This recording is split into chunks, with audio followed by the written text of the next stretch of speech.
सेता जदि आज आम कालीमांकर नाट करवा जदि नाट करवा ता भितर कौन सार जिनसा अच्छी आम टे हृदय शिक्षा दरकार एत परिश्रम कर खाली रंग ढंग का भसई दूच समय नहीं कि नहीं किसी पाइबा चेष्टा किए करते एते गाँ दांड दांड बुझुती एते ढोल एते बाजा ढोल डाकोड़ा त्रिशूलड़ा शिवंकर सब तीन शिव काणे सांगरे का आउचती कालीमा किए किए सोईथिला आडुआ पड़ा किए चकुर देला कार जीव जा देवी सर्वभूतेषु बोला मातृरूपेण संस्थिता शक्ति रूपेण संस्थिता नमस्तस्यै नमो नमः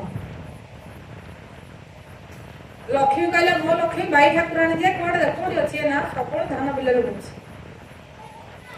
कालीमा शिव बाखु गले गले मो मा मोर स्त्री तो से गला छाड़ा से तो जानि तुम माने से तो गला बुझ का स्त्री बोलुनी एगा सब ज्ञान करो ज्ञान कले हृदय भीतर ज्ञान कले से जगह पाइबो नाटक करो दुख नहीं मां पानी स्थापना करो बानडा किए बाउंस बड़ीडा किए आ शिव काली माडा किए दांड को कहीं की आसिक घर घर आम को शिक्षा देवा आज आई एटा टिके बुझ गाँ गाँ दंड करो किसी असुविधा नहीं तार ना पड़ा दंड दंडर अर्थ कौन दंड बोले कौन दंड बोले शरीर भीतर गोटे पवन दंड करुच्ची नहीं नहीं कि ए वायु दंड बोले गोटे बाड़ी बाड़ी बोले वायु से गोटे ए दंड को ए काली की काली काली मार ए दंड किसी नियम नहीं कौ से दंड अच्छी से ये सब पुराण जो बड़ करते आप भितर चिन्हले आउ ये संसार माया न लगी ए माने आ तुम गाँ तो केबे कुआड़ जीवनी केते कहलेनी तो मु शेष टिके गोटे गीत गाई बुझे दूसरी जो माँ और बापा पतरा आलो ललिता लो बंगलता ए घट गाँ जीवु दिन गंथा आलो ललिता लो बंगलता आलो घट गाँ जीवु दिन गंथा ललिता लो बंगलता कोण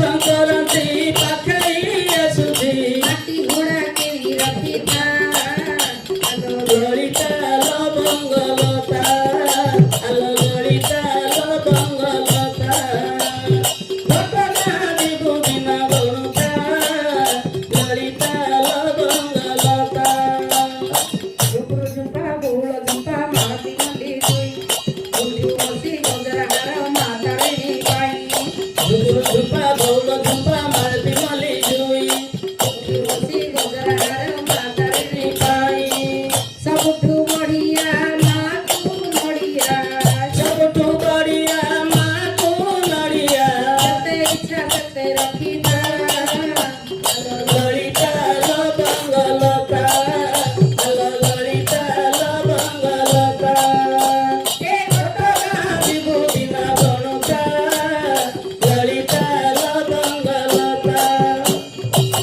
साइती थी बोलो नानी सिंदूर बाड़ीरू तळीबू नाली मंदार साइती थी बोलो नाली सिंदूर बाड़ीरू तळीबू नाली मंदार तारिणी परी करुणामयी नाही लोकेही नाही तारिणी परी करुणामयी नाही लोकेही नाही दूରରେ ଥାଇ ଡାକିଲେ ସେହି ଶୁଣେ ସେ କାନ ଡେରି ଦୂରରେ ଥାଇ ଡାକିଲେ ସେହି ଶୁଣେ ସେ କାନ ଡେରି ଘଟଗାଁ ପୀଠରେ ମାକୁ ପୂଜିଲେ ଘଟଗାଁ ପୀଠରେ ମାକୁ ପୂଜିଲେ ହୁଏ ସକଳ ଚିନ୍ତା ଆଲୋ ଲଳିତା ଲୋ ବଙ୍ଗଲତା ଆଲୋ ଲଳିତା ଲୋ ବଙ୍ଗଲତା ଏ ଘଟଗାଁ जीवु दिन गणता ललिता लो बंगलता आलो ललिता लो बंगलता बोले लय कले का चित्तर जानिबो ललिता माई लय कले जानिबो लवंगलता एक घट दिन गाँ को जीव बोला एबे पणा संक्रांति पे मन पड़ला तो गाई देली एबे पणा संक्रांति गला ना हां बोला पणा संक्रांति बाटरे के मलपणा जतो मड़ पड़ जीवो पोड़ी देबे बाटरे मलपणा कर देबे बोला लय करथ चित्तरे ए घट गाँ जीव दिने गणु थाए घट दिने गाँ को जीव आर परिकी बोला पणा संक्रांति बाटरे का मलपणा कर देबे कोन सेडा होती संक्रांति संक्रमण गोटे जाउची गोटे आसुची गोटे पुराणा माने आर मासटा छाले मासटा आइले ଏ ଘଟ ଛାଡ଼ିଲେ ଆଉ ଥରେ ଗୋଟେ ଘଟ ଆସିବ। ସେଥିପାଇଁ ମଲାପଣା କରିଦେଉଛନ୍ତି ବାଟରେ। ପଣା ସଂକ୍ରାନ୍ତି ପାଖେଇ ଆସୁଛି। ମାଟି ଘୋଡ଼ା ନାହିଁ, ଏଇ ଶରୀରଟା ଗୋଟେ ମାଟି ଘଟଟା। ପଞ୍ଚପ୍ରାଣ ପୃଥିବୀରେ ପୃଥିବୀ, ବାୟୁ ବାୟୁ, ଆକାଶ ଆକାଶ, ଏଇ ପୃଥିବୀ ତେଜ ବାୟୁ ଆକାଶ ପାଞ୍ଚଟା ଆଗ ପାଞ୍ଚ ଜାଗାରେ ମିଶିଯିବ। ମାଟି ଘଟ ଶେଷରେ କହିଲା ମାଟି ଘଟ, ଏ ଶରୀରଟା ମାଟି ଘଟଟା। ମାଟି ଘଟଟା କିଣିଥା, ତମ ଦେହରେ ଭଗବାନ ଅଛି, ଗୁରୁ କଲେ ହିଁ ଜାଣୁଛୁ। କହିଲା କିଣିକି ରଖିଥା। କହିଲା ଝୁପୁରୁ ଝୁମ୍ପା ମାଳତୀ, ଝୁପୁରୁ ଝୁମ୍ପା ବୋଳ ଝୁମ୍ପା ମାଳତୀ ମଲ୍ଲି ଜୁଇ। କହିଲା ଯେ ଏ ଯୋଉ ଭଜନ କୀର୍ତ୍ତନ ନାମ କୀର୍ତ୍ତନ ସବୁ ଚାଲିଛି, ଏହା ସବୁ ଫୁଲମାଳ। ଗୁନ୍ଥିଉ ବସି ଗଜରା ହାର ମା ତାରିଣୀ ପାଇଁ। କହିଲା କୋଉ ଗଜରା? ନାଇଁ, ଗୁନ୍ଥିଉ ବସି ଗଜରା ହାର ମା ନାଇଁ, ମାୟାର କରିବା ପାଇଁ। ମା ତାରିଣୀ ପାଇଁ କିଏ କରିନି? ମାୟାର କରିବା ପାଇଁ ନାମ କୀର୍ତ୍ତନ ଭଜନ ସତ୍ସଙ୍ଗ ଦେବତା ଦିଅ ସବୁ ଯାହା ଆମେ ତୀର୍ଥ ବ୍ରତ ସବୁ କରୁଛୁ, ଏରା ସବୁ ଫୁଲମାଳ। ବୋଇଲେ ସାଇତି ଥିବୁଲ ନାଲି ସିନ୍ଦୁର, ଏ ଶରୀରଟା ଗୋଟେ ରଙ୍ଗମଞ୍ଚ ଦୁନିଆ। ବୋଇଲେ ତାକୁ ସାଇତିକି ରଖିଥା। ବାଡ଼ିରୁ ତୋଳିବୁ ନାଲି ମୁଣ୍ଡର। ବୋଇଲେ ଘଟ ଗାଁ ପିଠରେ, ଘଟ ଏ ଶରୀର ଭିତରେ ଘଟ, ସେ ଘଟ ନାହିଁ। ସେଇଠି ପଥର ଯାଇଥିଲି ମୁଁ, ସୁନ୍ଦର ଟିକେ ସେଇ ଆମ ଗାଁରେ ଏମିତି କେତେ ମନ୍ଦିର ଅଛି, ସେଇ ପଥରଟା ସୁନ୍ଦର ଟିକେ ଲଗେଇ ମନ୍ଦାର ଫୁଲ ଗଦା ଦିଆଯାଇଛି। ବୋଇଲେ ଘଟ ଗାଁ, ଏ ଘଟ ଗାଁ ପିଠରେ ମାକୁ ପୂଜିଲେ ଶରୀର ଭିତରେ ମା କଡା ବୋପା କଡା ଜାଣିଛ, ଦୂର ହୁଏ ସକଳ ଚିନ୍ତା। ଆଲୋ ଲଳିତା ଲବଙ୍ଗ ଲତା, ଆଉ ଏ ଘଟ ଗାଁ ଯିବ ଦିନ ରନ୍ଧା ହେଲା। ଏ ଘଟ ଦିନେ ଗାଁକୁ ଯିବ, ଆଉ ଆଇରେ ଟିକେ ଲୟ କର, ଚିତ୍ତ କର। ତାରିଣୀ ପରି କରୁଣାମୟୀ ନାଇଁ ଲୋକେ। ଏ ତରିବାକୁ ହେଲେ ଏ ମାକୁ ଯଦି ପାଦ ଧରିବ, ତରିବା ପାଇଁ ଚିନ୍ତା କିଛି ନାହିଁ। ବୁଝିଲ ନା? ସବୁବେଳେ ଖାଲି ଗୀତ ଗାଉଥିଲ? ଏ ଅର୍ଥ କହିବାର, ଯୋଉ ଗାଁକୁ ମହାପୁର ରହୁଛନ୍ତି, ସେ ଯୋଉ ଗାଉଛନ୍ତି ତାର ଅର୍ଥ ଯାହା ଟିକେ ବୁଝିବ ବୋଲେ ଆଉ ଟିକେ ଟିକେ ସ୍ୱାଦ ଲାଗେ ହେଲା। ଖାଲି ପଇସା ଖର୍ଚ୍ଚ କରିକି ଖାଲି ଆଖିରେ ରଙ୍ଗମଞ୍ଚ ଆଖିରେ ଦେଖିଦେଲେ ସରିଗଲା, କାନରେ ସରିଗଲା, ପାଟିରେ ଗାଇଦେଲେ ସରିଗଲା। ହୃଦୟ ଭିତରେ କୋଉଟା ନେଇକି ଜାଗ୍ରତ କଲ, କୋଉଟା ନେଇକି କାର୍ଯ୍ୟରେ ଲଗେଇଲ? ପଇସା ଖର୍ଚ୍ଚ କରିବାର ମୂଲ୍ୟଟା କଣ ଅଧିକ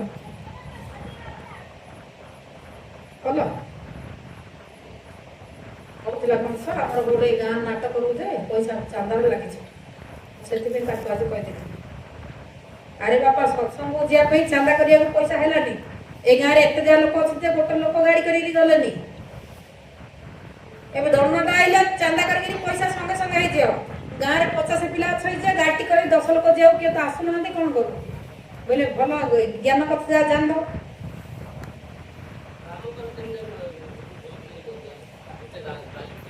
ଆଉ କହିଲି ଗୋଟେ ବିଶ୍ୱାମିତ୍ର 3ଟା ବ ଅକ୍ଷରକୁ ବର୍ଣ୍ଣନା ବୁଝିଛ। ବିଶ୍ୱାମିତ୍ର ବୋଇଲେ ବ ଅକ୍ଷର ବୁଝିଲେ ଜାଣିପାରିବ। ପରେ ବାଲ୍ମୀକି ହେଲେ ପରେ ଆକାର ଦିଆଯାଇଛି। ବଶିଷ୍ଠ ବୋଇଲେ ଖାଲି ବ, ପିଲା ହେଇଥିଲା। ବାଲ୍ମୀକି ଆଇଲୁ ବାଟି ପଡିଲା। ବିଶ୍ୱାମିତ୍ର ବୋଲୁ ହସେଇ କାଠ ପଡିଲା ହେଲା। ଏ 3ଟା ଅକ୍ଷରର 3ଟା କାର୍ଯ୍ୟ ବୋଇଲେ ବୁଝିଯିବ। ତମେ ଆଜ୍ଞା ହେଇଛ, ସେଥିପାଇଁ ଏତେ ଜାଗତା କରିବ ହେଲା। ସେଠି ପଛରେ ପିଲା ହେଇଥିଲା, ତାପରେ ବୟସ୍କ, ତାପରେ ଶେଷ ହେଲା। 3ଟା ଜିନିଷ ଦରକାର ହେଲା, ସେଥିପାଇଁ 3ଟା ଗୁରୁ କରିଥିଲେ। ହଁ ଆଜ୍ଞା, ହଁ 2 ଜଣ ଯାକ କହିବେ ଆଜ୍ଞା। ପଢି ମୁଁ କହିବା ପାଇଁ କିଛି ଅନେକ ଭୁଲ ଥିବ, ତାହେଲେ କ୍ଷମା କରନ୍ତୁ। ଓମ୍ ଶ୍ରୀ